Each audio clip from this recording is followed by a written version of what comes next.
नमस्कार, मैं doctor Gajendra Gupta PBD government college Chimanpura Shahpura से बोल रहा हूँ। आज का ये जो वीडियो लेक्चर है ये बीएससी पार्ट फर्स्ट के छात्रों के लिए है। जैसा कि छात्रों आपको पता है कि बीएससी पार्ट फर्स्ट के अंदर अपन पेपर सेकंड कर रहे हैं और उसमें यूनिट सेकंड अपन उसके अंदर पढ़ रहे हैं।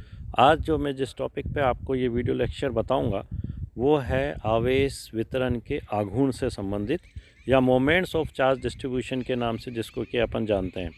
मोमेंट्स ऑफ चार्ज डिस्ट्रीब्यूशन को लेने के लिए यहाँ अपन ने 3 XYZ एक्सिस लिए हैं और इसके अंदर अपन ने एक छोटा सा वॉल्यूम dV कंसिडर किया है जिसके अंदर कोई चार्ज बैठा हुआ है और उस चार्ज का मान अपन ने माना कि dQ है।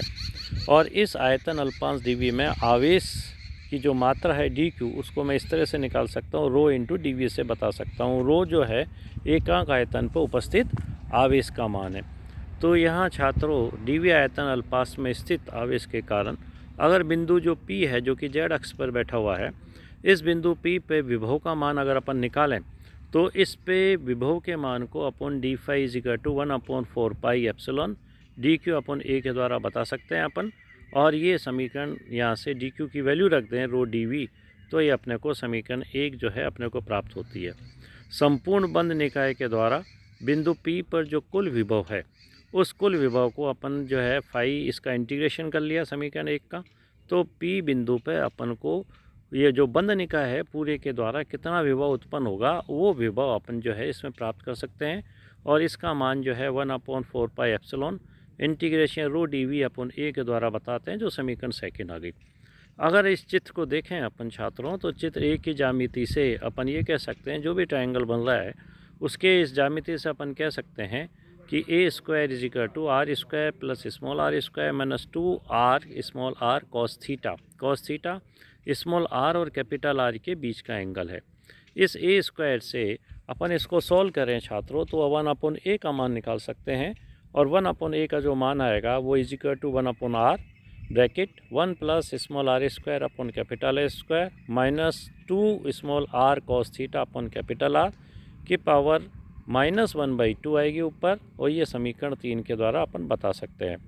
बायनोमियल श्रेणी विस्तार द्वारा हम ये जानते हैं कि 1 प्लस एक्स की पावर n का मान अगर निकालें तो 1 plus n x plus n n minus 1 अपन factorial 2x square plus n n minus 1 n minus 2x³ अपन फैक्टोरियल 3 के द्वारा अपन इसको बता सकते हैं जो कि समीकरण 4 आ गई।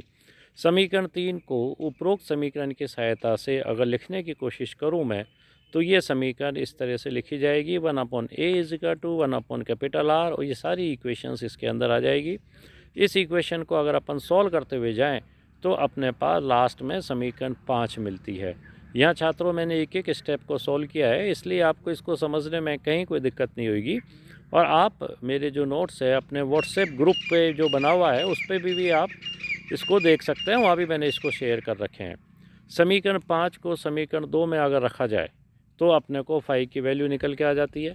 ये जो फाई की वैल्यू है अगर इसको सॉल्व करें अपन तो ये अपने पास इस तरह से समीकरण आती है 1/4 पाई एप्सिलॉन और पहला इंटीग्रेशन रो dV अपन r प्लस दूसरे में प्लस 1/r स्क्वायर आएगा, तीसरे स्टेप में 1/r³ आएगा।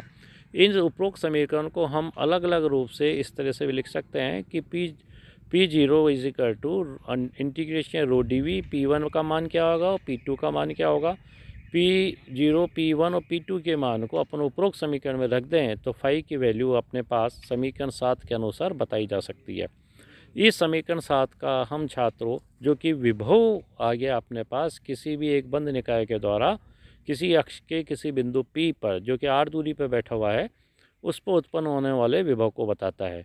अब इसका विश्लेषण करते हैं समीकरण 7 का। और इसका जो समीकरण 7 का विश्लेषण करेंगे तो सबसे पहले हम देखते हैं कि एकल ध्रुव या मोनोपोल प्राप्त होता है। ये क्या होता है इस समीकरण 7 में अगर देखें हम जब r का मान बहुत अधिक होता है तो 1/r² और 1/r³ को हम नगण्य मान सकते हैं। इसलिए समीकरण जो 7 से जब इनको नगण्य मान लेंगे तो चूंकि ये नीचे बैठे हुए हैं 1/r² है 1/r³ तो इनकी वैल्यू लगभग 0 हो जाएगी। तो phi is equal to P0 1/4 pi epsilon naught आ जाएगा जो कि समीकरण 8 से बता रहे हैं। यह हम ये कह सकते हैं कि P0 is equal to integration rho dV निकाय में कुल आवेशों को की मात्रा को बतलाता है और इसलिए P0 को हम एकल ध्रुवीय आघूर्ण के नाम से या मोनोपोल मोमेंट के नाम से जानते हैं, जो कि चित्र 2 के अंदर अपने को यहाँ बताया गया है मोनोपोल मोमेंट। यदि अगर दूसरा केस देखें जिसमें अपन को डायपोल मोमेंट निकल कर आएगा, तो डायपोल मोमेंट के अंदर अगर देखें अपन, तो यदि P not is equal to 0 तो समीकरण एक साथ में दूसरा पद बहुत ही महत्वपूर्ण हो जाता है, और इस केस में P पर विभव का मान समीकरण 9 के द्वारा बता सकते हैं, जहाँ P1 जो है इंटीग्रेशन रो r cos थीटा dv के द्वारा बताया जाएगा। और चूंकि अपन जानते हैं कि ज्यामिति से अगर देखें तो z is equal to r cos theta मिलता है, चित्र 1 से आप देख सकते हो। इससे P1 का मान P1 का मान इंटीग्रेशन रो z dv जो कि समीकरण 10 के द्वारा बता सकते हैं अपन। अतः हम कह सकते हैं कि उदासीन आवेश युक्त निकाय P not is equal to 0 में धनावेश तथा ऋणावेश मिलकर एक द्विध्रुव का निर्माण करते हैं, जैसा कि चित्र 3 के अंदर यहाँ आपको दिखाया गया है। ये द्विध्रुव आघूर्ण P1 मूल बिंदु की स्थिति पर, ये जो मूल बिंदु की स्थिति पर स्थिर रहता है, समीकरण 10 में z के स्थान पर अगर z प्लस z' रख दें और इसको वापस से सॉल्व करें छात्रों, तो अपने को समीकरण 11 मिलती है। इससे अपन कह सकते हैं कि स्थिति पर निर्भरता नहीं होती। इसी तरह तीसरा पॉइंट देखें अपन, जिसमें अपन जो है क्वाड्रपोल मोमेंट या चतुर्ध्रुव आघूर्ण के बारे में बात करेंगे। यदि P not is equal to 0 तथा P1 इज इक्वल टू 0 हो, तो इस प्रकार के आवेशयुक्त निकाय में धन व ऋण आवेश बराबर होते हैं, परंतु द्विध्रुवों का निर्माण हम नहीं कर सकते हैं। इसलिए समीकरण 7 से अपन को phi is equal to P2 upon 4 pi epsilon r cube मिलती है, जो समीकरण 12 है, जहाँ P2 की वैल्यू अपन integration 3 cos square theta minus 1 bracket 1 r square dv upon 2 के द्वारा बता सकते हैं, जहाँ छात्रों P2 is known as a quadrupole moment के नाम से जानता है। इस प्रकार आवेश वितरण वाले निकाय द्वारा विभव का मान अपन 1/r³ के अनुसार परिवर्तित होता रहता है, और जैसा कि यहाँ चित्र के अंदर बताया गया है आपको। तो इस प्रकार से अपन ने देखा कि जब एक बंद निकाय के द्वारा आवेश वितरण होता है तो किस तरह से मोनोपोल, डायपोल और क्वाड्रपोल मोमेंट को अपन समझा सकते हैं। ये एक टॉपिक बहुत अच्छा है और एक पूरा क्वेश्चन 3-3.5 नंबर का इस पे बनता है, तो इसको भी आप अच्छी तरह से तैयार कर सकते हो। आज के लिए इतना ही, धन्यवाद।